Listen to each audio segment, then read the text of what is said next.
High, এর আগে নিশ্চয়ই এই তপ্তাপুরের ভিডিও দেখে নিয়েছো। আমি বলেছিলাম আমার দিদির মেয়ের অন্নপ্রাশনে যাব।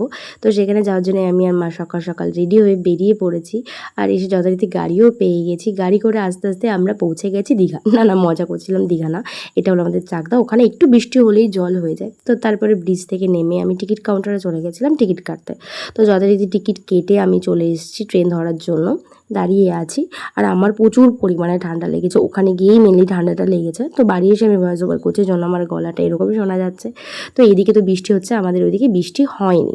তো যথারীতি এখানে এসে প্রত্যেকবারের মতন রাস্তা গুলিয়ে ফেলেছি। তো তারপরে যেতে যেতে দেখলাম যে না, সামনে একজন আমাদের দিকে হাত নাড়াচ্ছে। ও না, লোকটা হলো আমার জামাইবাবু। তো চলে এসেছি, আর ওখানে একটা বেলুনের গেটও আছে, ওটা দেখেই মনে হলো না এটাই অনুষ্ঠান বাড়ি। তো সুন্দর সাজিয়েছিল, চলো আমরা এখন যাই। আর আমি এসেই আমার ডলকে কোলে নিয়ে নিয়েছি, আর ও কিন্তু ঘুমাচ্ছিল, ওই জন্য ওর মুখটা ওরকম। তোমরা উল্টোপাল্টা কিছু কমেন্ট করো না।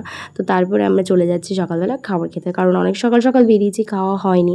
তো সকালবেলায় ছিল ডাল আর আলু সিদ্ধ, তো ওটা দিয়েই খেয়ে নিয়েছি। খেয়ে দিয়ে আমরা নিচে চলে এসেছি, আর এই হলুদ কালার ড্রেসটা পরেছি। আমাকে বলা হয়েছিল যে সবাই হলুদ ড্রেস পরবে, তুইও হলুদ ড্রেস পরিস। তো আমি সেই কারণে হলুদ ড্রেস নিয়ে এসেছি। আর এসে দেখি আমার সাথে সব থেকে বড় স্ক্যাম হয়ে গেছে, এরা কেউ হলুদ পরেনি, আমি একাই হলুদ পরেছি। তো কী আর করার, আমি হলুদ ড্রেস পরে এসেছি, আমাকে তো একটু ছবি আর ভিডিও তুলতেই হবে। তো চলো আমি আমার মতন করে তুলে নিই। তো ছবি ভিডিও তুলে আমরা চলে এসেছিলাম ওপরে, কারণ ডেকোরেশনটা ওপরে হয়েছে। এসে এখানে একটু কাজে লেগে পড়েছি, মেয়ের অন্নপ্রাশন বলে কথা, মিমিকে তো কাজ করতেই হবে।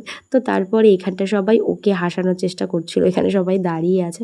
তো অনেকক্ষণ যাবৎ দাঁড়িয়ে থাকার পরে একটু সিট পেয়েছিলাম। তো এখানে আমি আর আমার বোন, মানে আমার মামার মেয়ে, আমরা দুজন বসে পড়েছিলাম, বসে একটু ক্যাথা মারছিলাম। তো এখানে ওকে বসিয়ে দেওয়া হয়েছে পদ্ম ফুলটার মধ্যে। ও ফার্স্টে কান্না করছিল, ভাবছিল কোথায় বসিয়ে দিল আমাকে। তারপর ভাবলাম না, মাম্মাম তো আছে, মা তো আমার পাশেই আছে। তো তারপর ও অনেক সাহস করে জলে হাত দিয়ে দিয়েছে, আর ফুলের পাপড়িগুলোকে কুড়াচ্ছিল। তো আমি নিচে চলে এসেছিলাম, আবার এসে তোমাদেরকে ড্রেসটা আমি ভালো করে ঘুরিয়ে ঘুরিয়ে দেখাচ্ছিলাম। তো তারপরে ওটা চেঞ্জ করে আবার একটা শাড়ি পরে নিয়েছি, কারণ আমার ডলকে মিমি ভাত খাওয়াতে হবে। তো ওর জন্যই আর কি সেজে নিয়েছি। তারপর আমরা খেয়ে দিয়ে আমরা 3 বোন একটু হাঁটতে বেরিয়েছিলাম। আর খাওয়ার সময় কোনো রকম ভিডিও করতে পারিনি, কারণ একটু লজ্জা লাগছিল, ওই কারণেই আর কি ভিডিও করা হয়নি।